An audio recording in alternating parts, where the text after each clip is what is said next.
자, 이제 국무총리 후보자의 인사청문회는 파행으로 마무리가 됐습니다만 끝났고 앞으로는 장관 인사청문회도 줄줄이 열리게 될 예정입니다.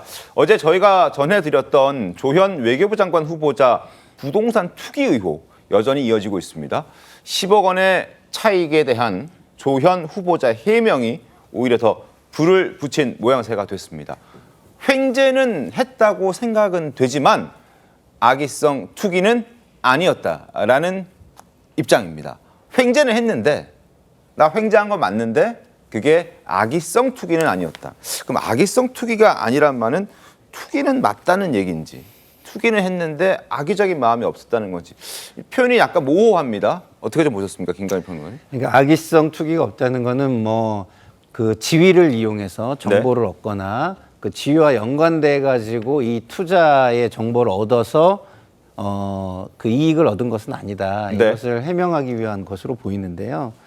사실은 고위공직자면은 그 지위에서 얻을 수 있는 어떤 특혜와 관련된 것들은 스스로 자제하고 멀리하는 게 맞습니다. 그리고 더더군다나 우리나라 같은 경우 부동산 투기로 인한 이익에 대한 네. 국민 정서가 굉장히 안 좋거든요. 그렇죠. 그리고 지금 김민수 후보자 같은 경우는 대통령이 당선되시고 내각을 꾸려야 하는 입장에서 비서실장하고 총리는 빠르게 임명할 수밖에, 왜냐하면 추천도 해야 되고 하는 위치잖아요. 그래서 그 도덕성 검증을 할 시간이나 이런 것들이 좀 부족했다라는 양해를 구할 수 있는 부분이 좀 있다고 한다면 지금 장관 후보자들은 시간이 어느 정도는 확보된 상황에서 추천된 것이다라고 본다면 네. 이런 부분은 좀 걸러냈어야 되고 걸러내지 못했다면 충분히 해명이 말끔하게 해명이 될 수 있는 후보자들이 나오는 것이 좀 좋지 않았을까 이런 생각이 듭니다. 알겠습니다. 조현 외교부 장관 후보자 횡재했다고 생각은 되지만 악의성 투기는 아니었다라고 얘기를 했고, 그러나 2003년 청와대 파견 갔을 때 내부 정보를 들은 것이 아니냐라는 부분에 대해서는 이제 악의성 투기는 아니었다라면서 그 부분은 아니다라고 해명을 하는 모양새지만 뉴타운이 지정된다고 알려지기 전에 건물을 산 것도 아니고 아파트를 매입한 것도 아닌데 땅을 산 것도 아니고 도로를 샀다는 부분, 이 부분은 쉽게 우리가 접근할 수 없는 부분이고, 그래서 과연 지정이 되지 않고 뭔가 사업이 빠그러졌을 때, 사업 실패했을 때는 그 도로를 산 돈은 고스란히 날릴 수밖에 없는 금액이기 때문에 위험성 투기, 투자에 가깝다라는 전문가들 지적도 많습니다. 그리고 해명을 쭉 들어보면 후보자의 배우자가 그냥 집을 사기 위해서 여기저기 부동산을 다녔는데 이 돈으로는 집을 살 수가 없으니 여기에 투자해보면 어떻겠냐라고 우연히 부동산 관계자에게 도로에 투자할 것을 얘기를 듣고 투자했다라고 얘기를 했습니다. 그런데 해당 지역의 부동산 관계자들은 그렇게 설명하지 않습니다. 직접 들어보시죠. 완전 고급 정보. 나도 좀 알고 싶어. 또 날릴 수가 있어. 재개발이 안 되면 무용지기. 설립되기 전에 샀다는 거는 좀 내부 정보가. 들으셨죠? 완전 고급 정보다. 나도 좀 알고 싶다라고 할 정도로. 지금 한남동 뉴타운에서 공인중개소 사무실을 열고 일을 하고 있는 그 부동산 관계자에게 저희 TV조선 취재 기자들이 직접 가서 물어본 내용입니다.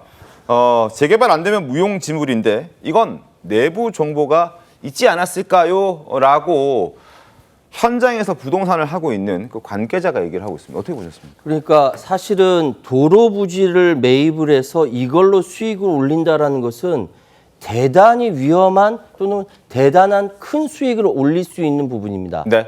이게 사실은 여기에 대한 전문가들이 붙어서 분석을 해서 이겁니다라고 찍어주지 않으면 안 되는 상황이거든요. 그런데 이런 결과가 나온 것이 횡재를 한 것이지 의도적으로 투기한 건 아니다라고 이야기를 합니다.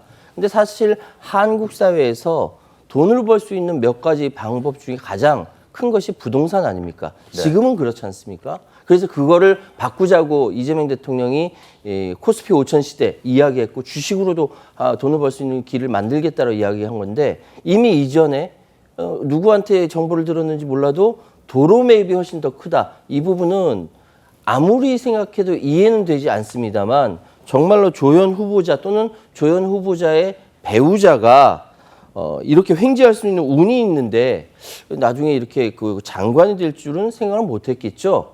그래서 이 부분에 대해서는 조금 더 정직하게 정말 전문가 붙지 않았는지 이 부분에 대해서는 해명해야만 한다. 이것이 이재명 정권의 부담이 되어서는 안 된다라고 명확하게 말씀드리겠습니다.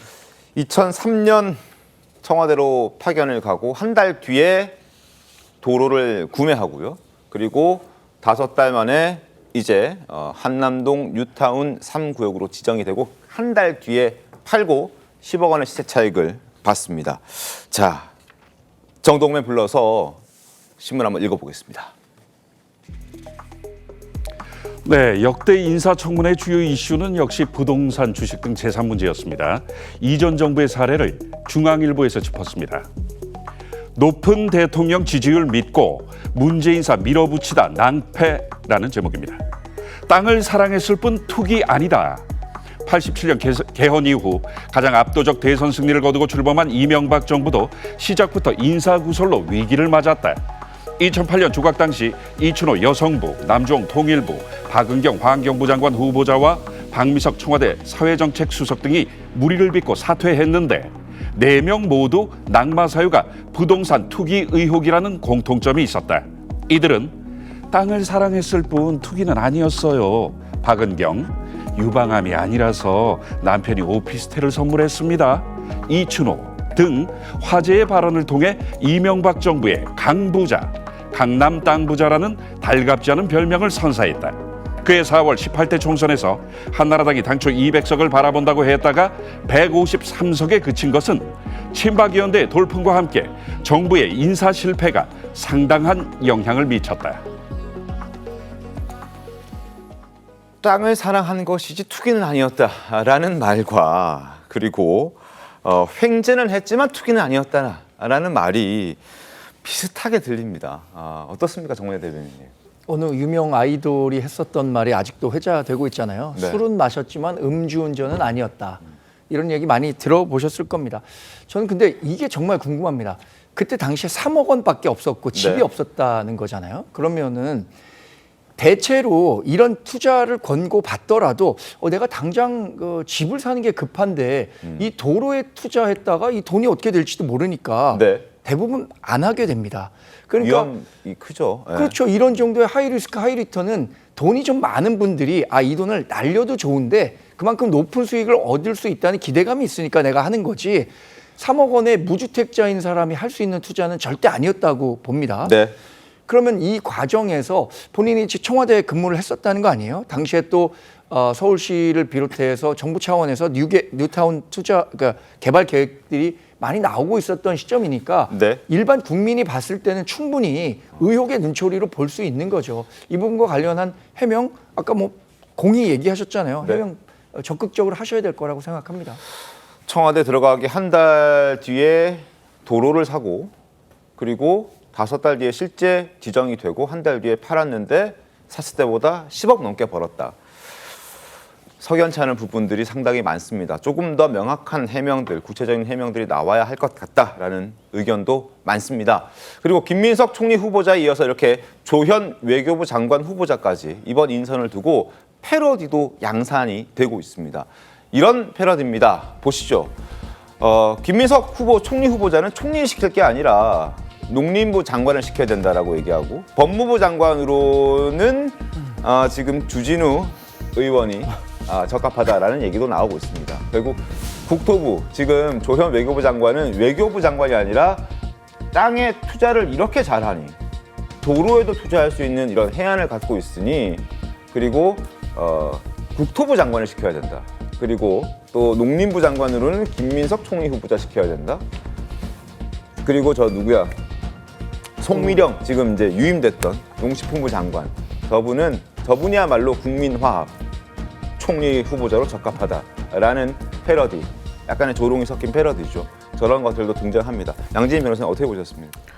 참 패러디를 적재적소 요소에 잘 배치를 해서 만들었다라는 좀 생각도 드는데요. 그만큼 많은 국민들이 봤을 때 뇌리에 꽂히는 그냥 키워드로 봤을 때 적합한 후보자는 그 자리가 아니라 다른 이제 장관직이다라고 하는 것으로 이제 생각이 되고요. 사실 이렇게 이제 논란으로 얼룩지는 이런 인사가 아니면 참 좋겠지만 이런 논란이 이미 불거진 이후의 상황에서는 어떻게 이것을 수습하느냐, 어떻게 국민들이 납득할 수 있도록 다 증거들을 보여주면서 설득을 하느냐의 과정이 좀 남아 있다라고 보이고요.